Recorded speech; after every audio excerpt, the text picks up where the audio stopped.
Julius Ronald Pacificador, Amtek Antique, Jed Mabilok, I think is the mayor, Iloilo City, Igfredo Salangotin Beta, Carles Iloilo, Marciano Malones, Okay, Maasin Iloilo. a case against the former president being a private citizen now. Thank you, Mr. Chair, for that.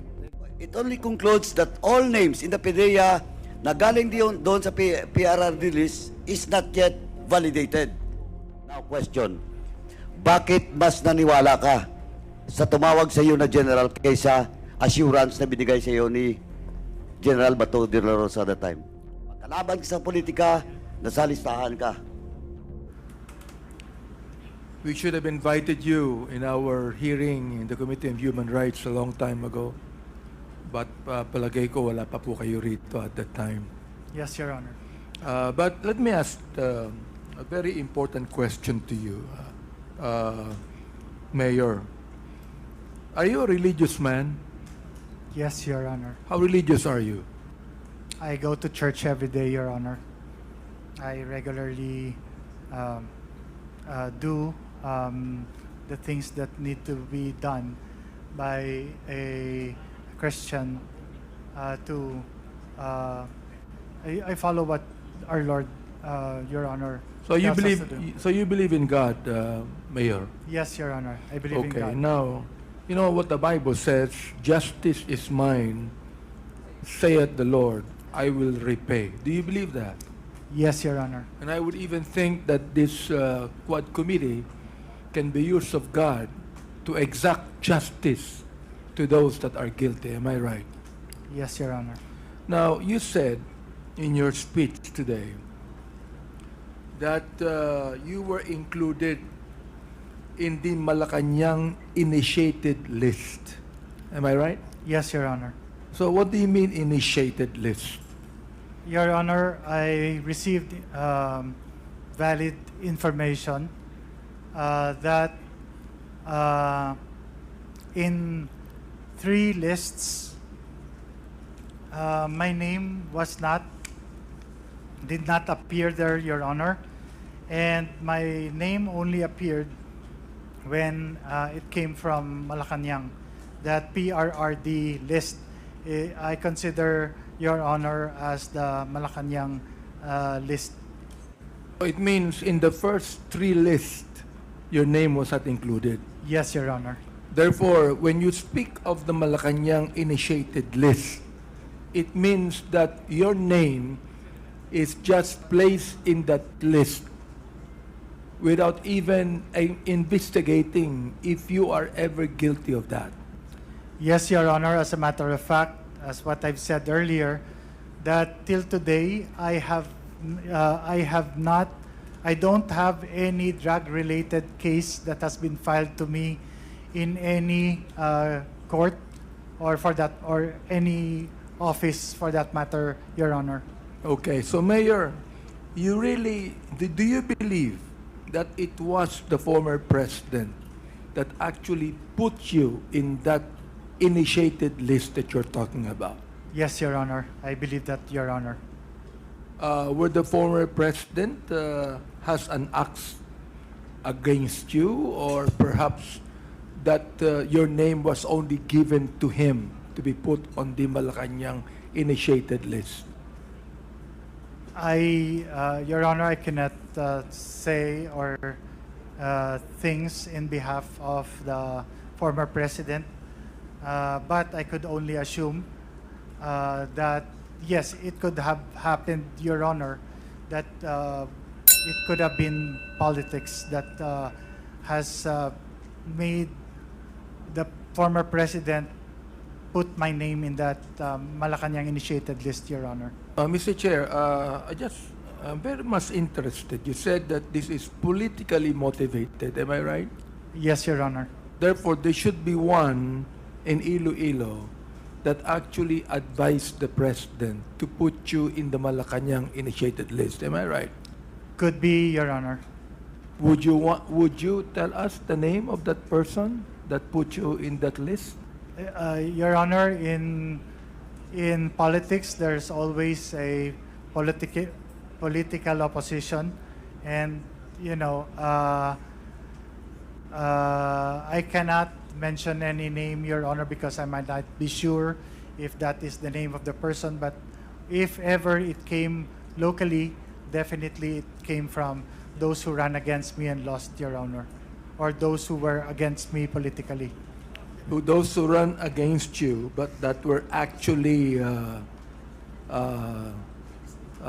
the people that are actually close to the former president. Am I right? I am not sure, Your Honor, if they have a personal relationship with the former president, so I cannot assume, Your Honor. You made a statement in your affidavit, and that's number 6, where you said, in a public forum held on August 8, 2017, PDEA Regional Director Gil Pabelona and Iloilo City Police Director Senior Superintendent Remus Cañeso declared that my name was not on their drug list. What do you mean by that? In that particular public forum, Your Honor, was the Iloilo City Anti-Drug Abuse Council, where the regional director of PDEA sits as co-chair, as well as the Iloilo City Police Chief PNP also sits as a member or a co-chair. And they were asked by, as far as I can remember, Your Honor, they were asked during the open forum if my name was in the list, Your Honor. And they said, Your Honor, that as far Your Honor, if I would say, Attorney Pabelona by chance is here with PDEA, and he said, Your Honor, that my name was not on their list, official list, but there's a different list, PRRD list. And So, he cannot do anything about it. So therefore, you would like to tell this committee that the lists that were shown to you were the first list that your name was not included. But Ye- then, as you have said, there is another list where your name is included, Yes, Your Honor. And that is the Malacanang initiated list. and that is the Malacanang initiated list. Yes, Your Honor. So, what did the police director, Senior Superintendent Cañeso, do?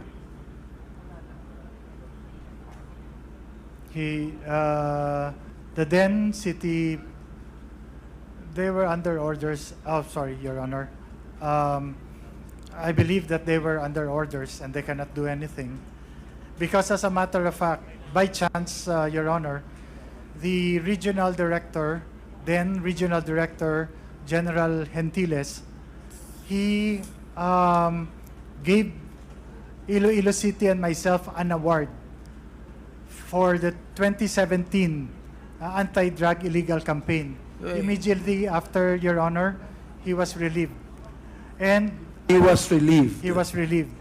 And then, Your Honor, I think, I am not so sure, but after that statement of Attorney Pabelona, then PDEA Regional Director, that I was not involved in drugs, he was also relieved, Your Honor. So, I don't know if that is the reason, Your So, Honor. Mr. Chair, it means that if the PDA Regional Director Gil Pabelona retired, He was relieved, Your Honor. he was relieved. He was relieved. He did not retire. I'm sorry, Your Honor. It might the term might be wrong, but what I know that he was reassigned elsewhere. He just left and he was replaced by a new regional director of PDEA. How about Police Director Cañeso? Is he retired? I am not aware, Your Honor, because I've been out, so I am not aware of his whereabouts or what has happened to him, if he has retired or not, Your Honor. Mr. Chair, I'd like to make a motion that we invite PDA Regional Director Gil Pabelona and City Police Director Cañeso on the next hearing for the EJK. So I move, Mr. Chair. Chairman. Yeah, Mr. Chair. Comsec, you are directed to invite the personalities mentioned by Congressman Abante in the next hearing of the EJK. Yes, Congressman Paduano? Mr. Chairman, just for the information of Co-Chair Abante and this honorable committee, Police Colonel or now General Cañeso already retired. He's a class 89 of the PNPA. Retired na siya. Yeah, retired na po. Kasi kababayan ko po, si So, but General Cañeso. we can still call him, di ba? And I think Attorney Pabelona was also retired. No, early retirement po. Thank you. Thank you for that. Mr. Chairman, Yes, Congressman Pumara. you mentioned a while ago that we will be focusing our main agenda, which is Pogo. But upon the request of the Chairman Paduano, we allowed Mayor Mabilog to make his statement. Now, my main question is here is how many more of our colleagues that will be asking questions for Mayor Mabilog? Well, based on the list that we have, we still have 3 more. Okay, so then after that, we can go to our main... That is correct, yeah. okay, thank you. Thank you, Congressman Pumare. May I continue, please Mr. proceed. Chair? Okay, so ito po, ano, you also said that is Director Lasso here with us of the PDEA? He is present. Director Lasso, DG Director Lasso. Lasso here with us, please.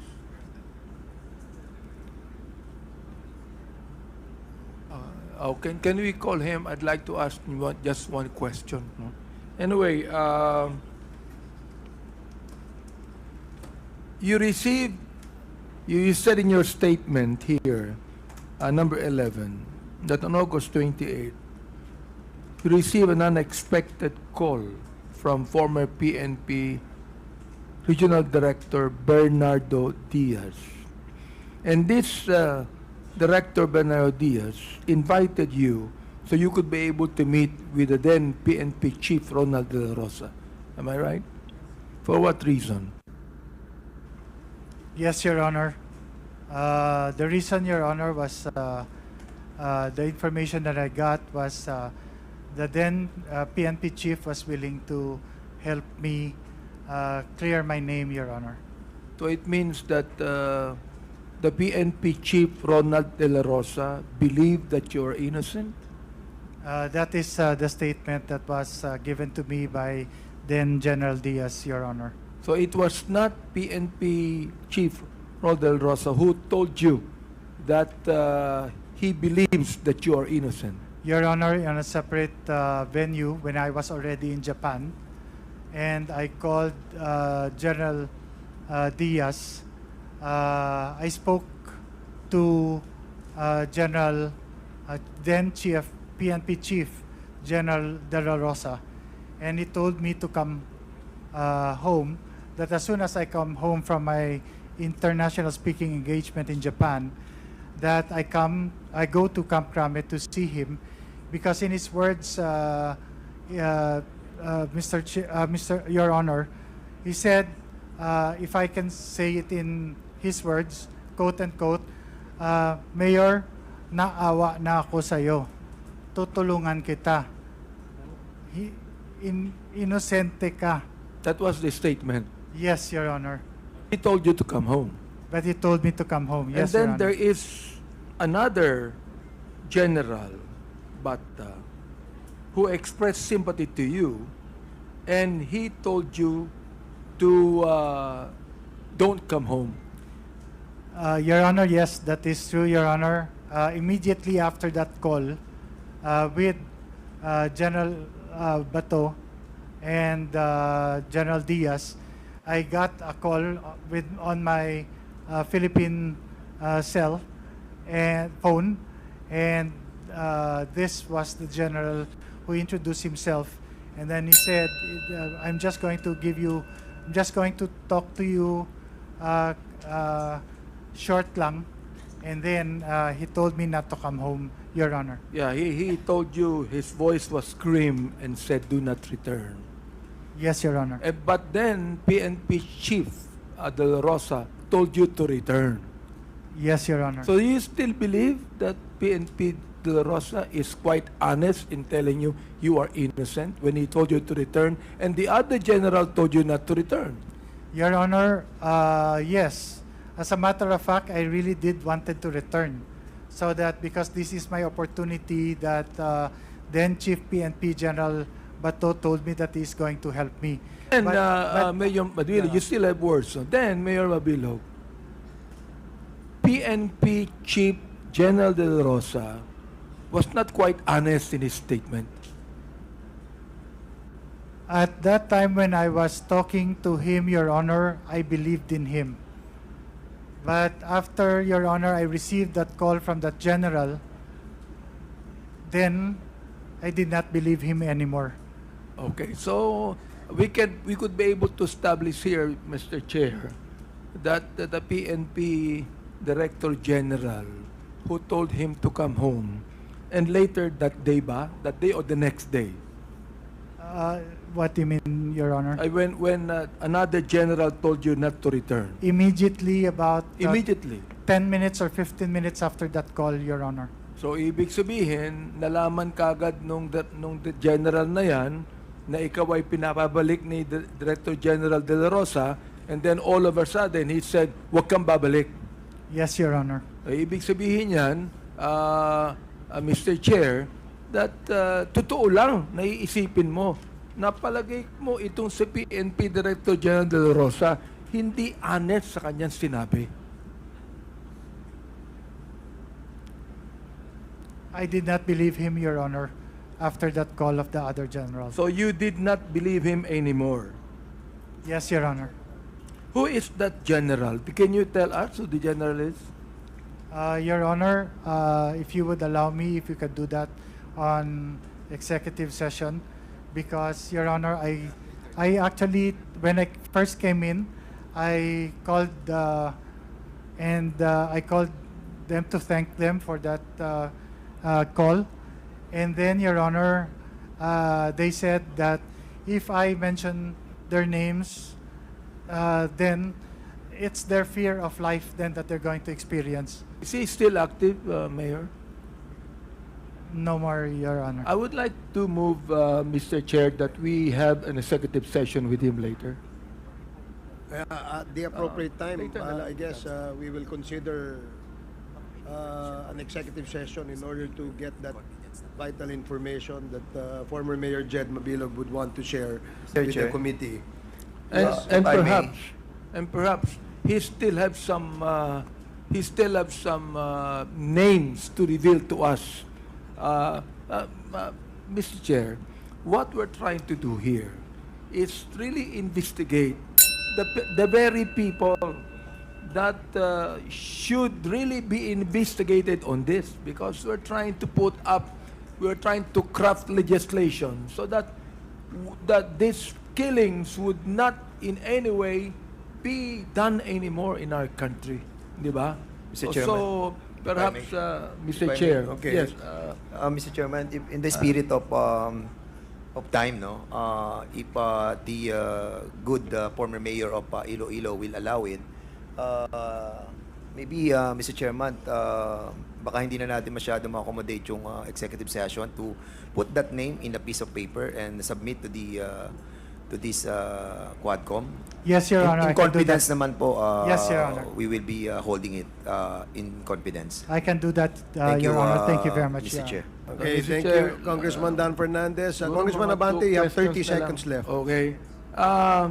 Itong sabi ni former President Duterte, no?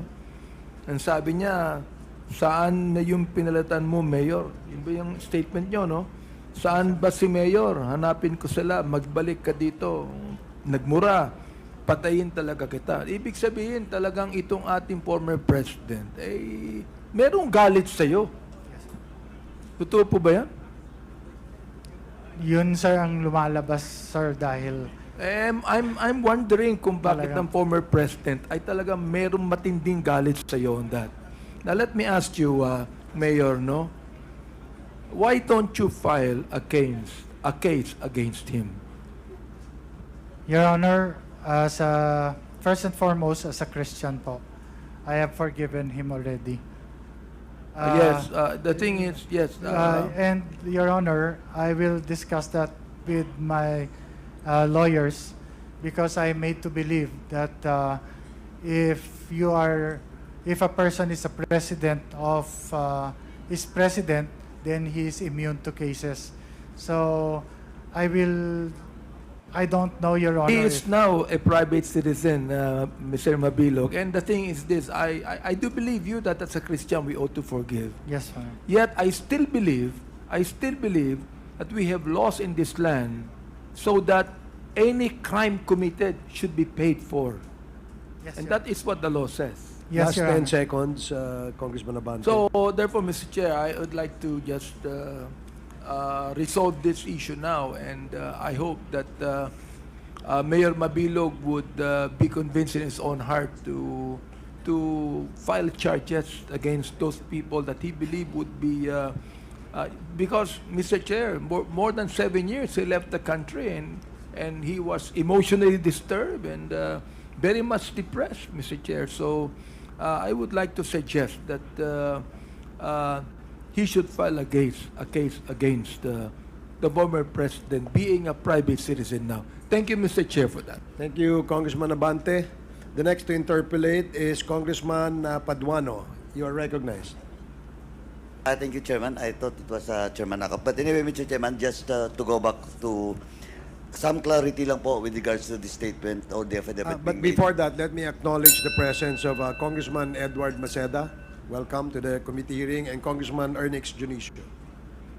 Thank you, Mr. Chairman. Mr. Chairman, in the test list during the previous hearing, it was already confirmed and established by retired Colonel Espinido. Now, when I asked Colonel Espinido about what happens in Bacolod City, in my home city, in which one of our councilor was ambushed, no? And after a few months, dahil dun sa recommendation ni Espinido, it was the name of that councilor was delisted. Now, question of the Duterte's list. Ito lang po, para malinaw, it's either na totoo po ba yung Duterte's list, validated ba yung lahat nandun, dumaan ba sa vetting. Let me ask DG Lasso, with regards to the case of Mayor Jed Mabilog. DG Lasso, do you confirm that indeed in the PDEA list as claimed by Mayor Jed Mabilog, wala po ang pangalan niya sa PDEA list? Yes, Mr. Chairman. But do you confirm that the name of former Mayor Jed Mabilog was in the list of Duterte's list? Yes, Mr. Chairman. Initially, it was not in the list, but later on, the list was his name was included. Okay, for the record, timeline tayo. When you say initially it was not in the list, anong taon yon? Mr. Chairman, Your Honor, can I respectfully request our Director for Intelligence Service to explain? Because there is a little bit of a process that was involved, and he can explain, and you will understand how the Duterte list came about, Your Honor. In Very brief short, lang po, in brief. short slide. Yes, Your Honor. Pero we'll just focus in the case of Mayor Mabilog. Yes, Your Honor. It will be confined on the Mabilog case, Your Honor. Okay, so will the chair allows Chairman Barbers, will the chair allow? Yes, that is allowed, Your Honor. Thank you, Mr. Chairman.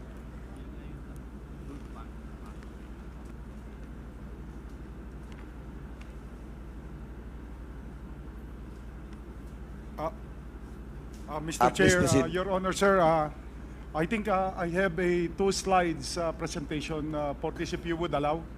Gaano katagal yan? Baka matagal, 2 ubusin slides. yung time ko. That is already the slide, sir. So I will, actually, sir, I can go directly to the August 7. And on August 7, 2016, this is the same presentation that was earlier shown by Mayor Mabilog, and it can be played, please.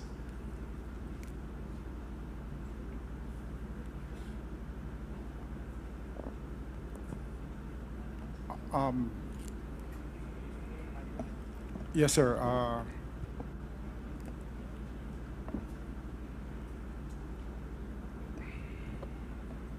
Julius Ronald Pacificador, Amtek Antique, Jed Mabilog, I think is the mayor,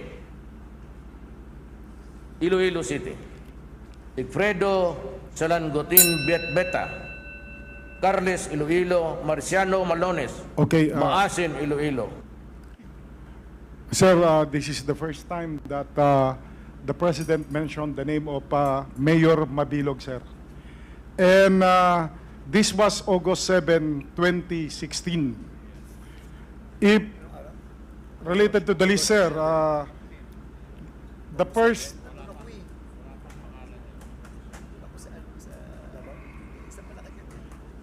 list, sir, actually was obtained by PDEA on August 20 to 21, sir. And it contains 3,363 personalities. That is the first list. You're talking about the PRRD's list, ah? Yes, sir. It is officially called President's Drug List in paper, but then it became popularly known to be PRRD list. Please proceed. And only on, let me just mention first that the second list that you mentioned, sir, was obtained from the Office of the President, dated August 29, 2017.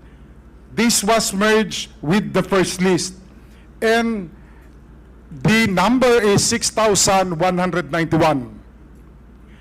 It was only on October 19, 2017, when the names mentioned earlier by the President, these were 159, including the name of Mayor Mabilog, but the rest were already earlier included. So it only 30 that was not yet included in the earlier list that were added. And that's why the number is from the second list of 6,191, it became 6,221. Next. Mr. Chair. Before we proceed with Mr. that, Chair, Mr. Chair, Chairman, Mr. Chair, can the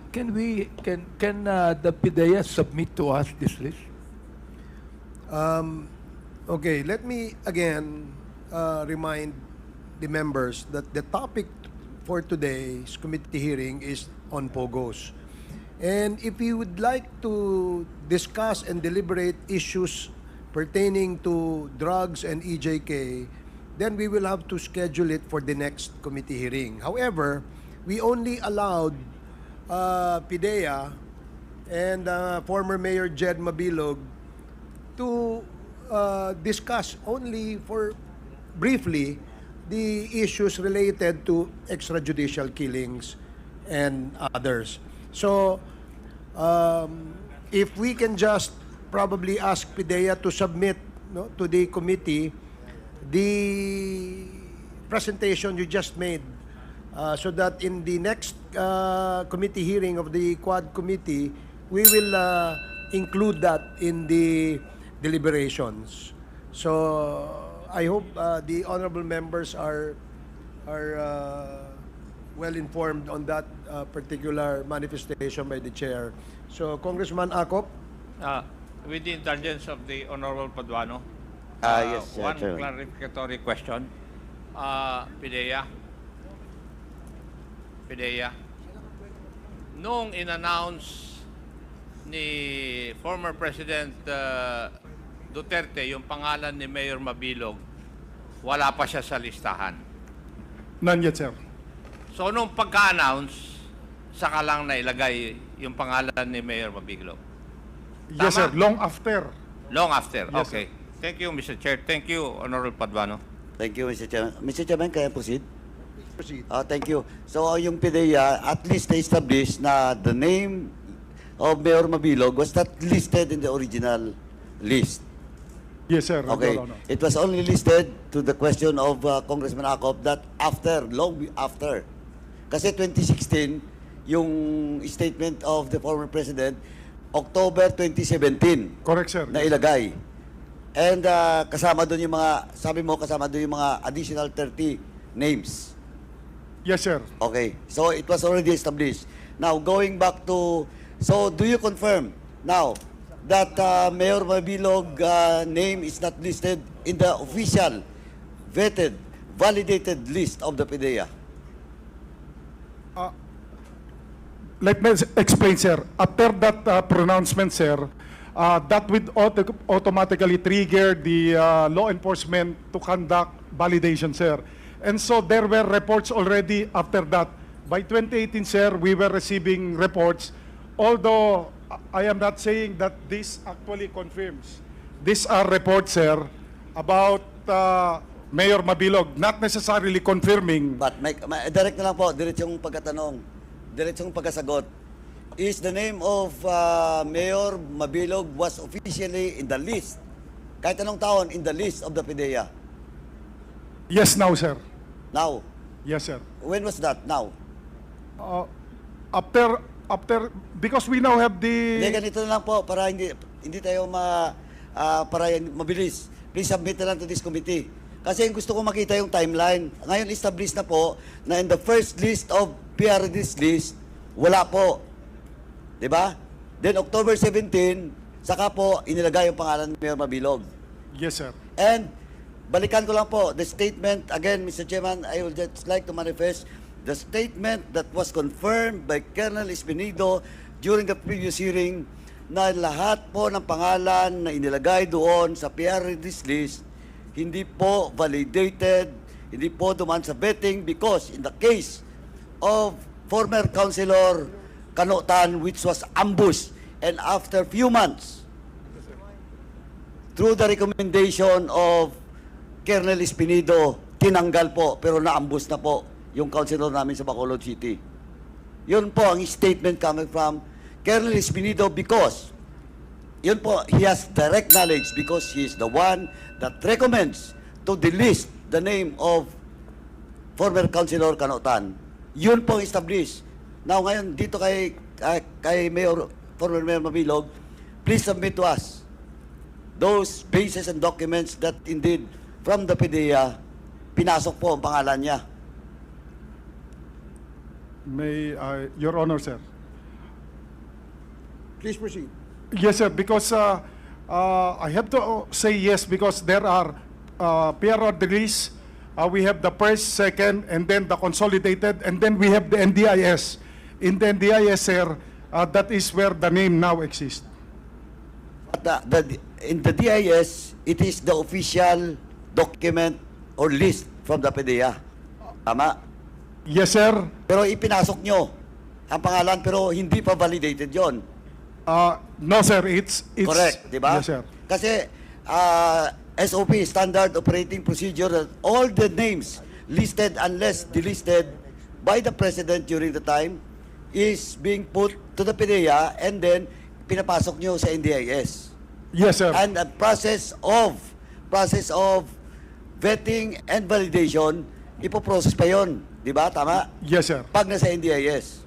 Tama? Yes, sir. So, ngayon, so it only concludes that all names in the PDEA na galing doon sa PRRD list is not yet validated. Tama? Process of validation dapat.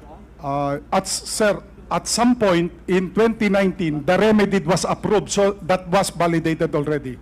The remedy, meaning this was already approved. The guidelines was approved by the Malacanang, so it became now the official validated list, sir. It's Malacanang during the time of PRRD. yes, sir.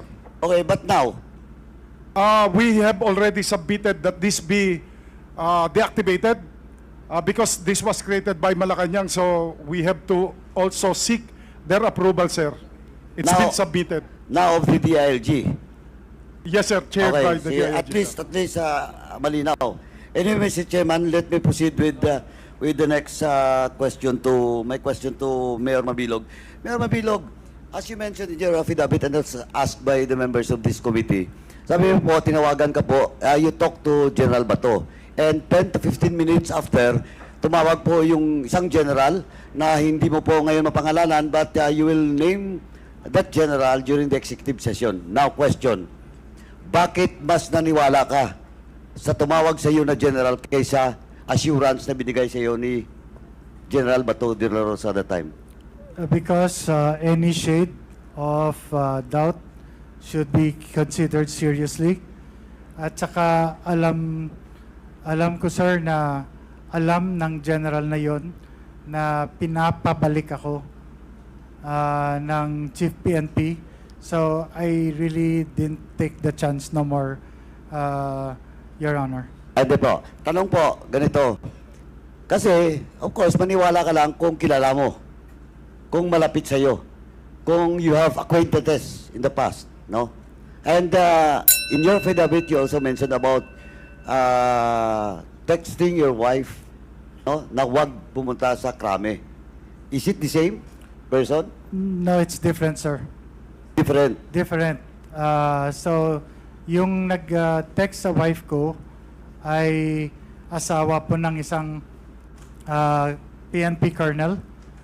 Tapos yung nakausap ko ay yung colonel. Tapos yung this is a different person from the general who called me. So, the general who called you, kilala mo talaga.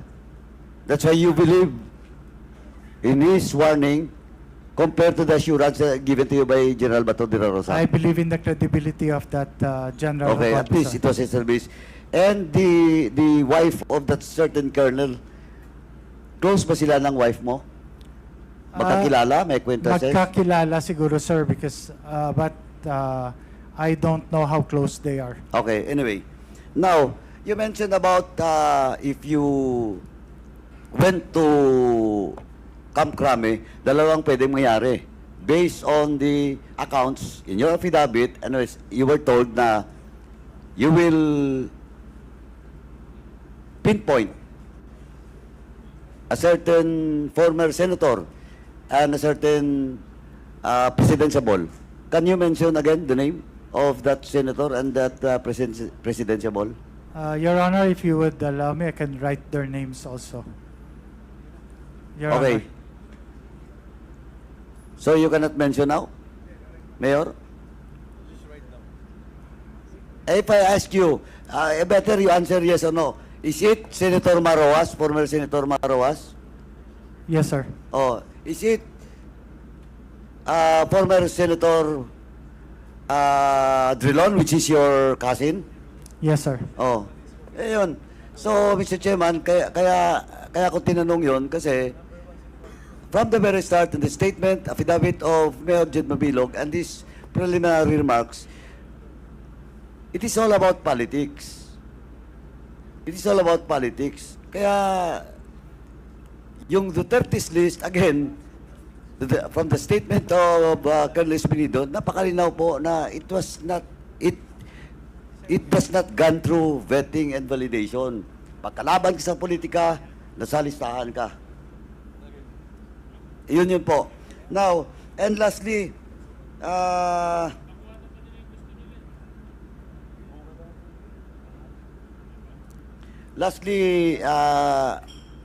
question of, ano ba yung in the US, when you applied for asylum, political asylum ba yun? Yes, Your Honor. So you were granted after 15 months, Your Honor. 15 months. That was when? March March what year? of 2019, Your Honor. 2019. Of course, if you were granted political asylum in the US, they have the basis for granting you political asylum. Yes, Your Honor. And what is the basis? In jest lang po.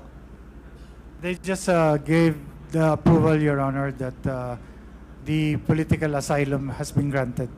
In your request or application, ano pong jest lang po, ano pong nakalagay doon? why should the U.S. government grant you that political asylum being requested by you? Threat of life because of the no basis of accusation on illegal drugs, Your Honor. So do you have any document with regard to that granting you the political asylum? Yes, Your Honor, I have it. Okay, please submit to this committee that, for the record of this committee, please submit that document coming from the U.S. government granting you political asylum on the basis that you have threat of your life. Yes, Your And Honor. political in the sense, dahil political yung basis on that threat to your life. Yes, Your Honor. Actually, Your Honor, I think it's attached in the affidavit. Thank you, Mayor. For now, Thank Mr. you, Your Chairman, that's all for now. Thank you. Thank you.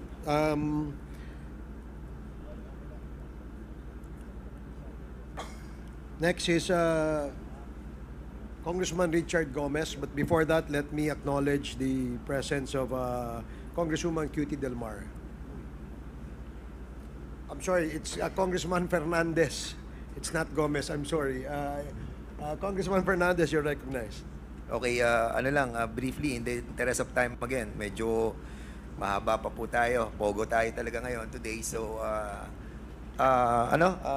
Mayor, Jed, kasi naalala ko, I was also mayor during that time. Yes, Your Honor. That the former president pronounced those mayors who were included in that list. Yes, Your Honor. And I was a little bit scared as well kasi andun tayo sa Malacanang. And I remember the name Mayor, I was asking the good chairman Akop, the name of mayor ng Cebu was Mayor Loot. Yes, Your Honor. And were your name mentioned in that meeting in the Malacanang during that time? No, Honor, Your Honor. Wala ka po. Pero do you remember the time that you were called in ano po sa PNP where there were a lot of mayors as well? Yes, Your Honor. Kasi I saw you in the video during that time. Yes, Your Honor. Can you recall those names of those mayors? I'm sorry, Your Honor. Like sila Mayor Cesar Perez ng Los Baños, Laguna. I cannot, I'm sorry, Your Honor, but hindi ko po masyado, I cannot remember the Pero names, medyo Your Honor. marami kayo na. There were a lot of mayors, Oh, Your Honor. most likely mga ilang Lahat, po. Your Honors, ipinatawag at saka pumunta doon because Okay. that was the order, Your Honor, that the following day we have to report to Camp Crame, and then we were subject to investigation by a case officer, Your Honor. Oo, Pidea, tanungin ko lang Pidea, briefly lang ano kasi gusto ko lang maliwanagan to kasi dating mayor to ng Los Baños, Laguna, si Cesar Perez. Was he included in the first list of that drug list that was released? If you can give me 3 minutes, Your Honor, we can Sige, check I'll it come back immediately. with you, no? Yes, Your Just please educate me on that matter. Mayor, you were saying a while ago that the reason why you being included in that list of the narco was because of politics. Yes, I believe, Your Honor. But me also, I was a Marojas sympathizer. I voted for Marojas. But I was not included in the narco list. Probably, Your Honor, I would say that because the then Senator Frank Dillon is my second cousin. And number two is the former president got the lowest percentage votes all over the country in Iloilo. So I really couldn't prove this, Your Honor, but I just think that that is the reason, Your Honor. In other words, you cannot think of any other reason to justify why you were included in that narco list. Yes, Your Honor. Okay. Meron pa ako isang tanong lastly, yung pong tinatawag po nating moment that a certain a general called you, no? Yes, Your Honor. 10 minutes lang po yun di ba? Na magkasama. About 10-15, yes, Your Honor. Are you with somebody when they called you in Japan? I was by myself, Your Honor, You- because I was on my way to the international conference. Oh, and you believe also that General Bato, who called you 10 minutes before, he was with that certain general when he called you? I Because- would, yes, I would think so, Your Honor. Dahil ganun kabilis yung, Yes, yung, Your Honor. yung information that was given to you. Anyway, siguro kay ano na lang, ano, PDEA, can you kindly give us the list kung kasama yung ano? Kasama ba? Mr. Chairman, yes, the name is listed. Right from the very start of the Duterte administration, he was already listed as a high-value target. And also, yung kay Mayor Tony Halili. And also the mayor of Navarro, of Zamboanga. These are the things that we need to clarify. Siguro ganito na lang, bigyan na lang lahat ng listahan kung kasama sila sa first list or pag hindi sila kasama, yung second list. Yes, Mr. Chairman. Okay, with that, Mr. Chairman, I'll be yielding back my time and I'll be asking na lang po in the next issue.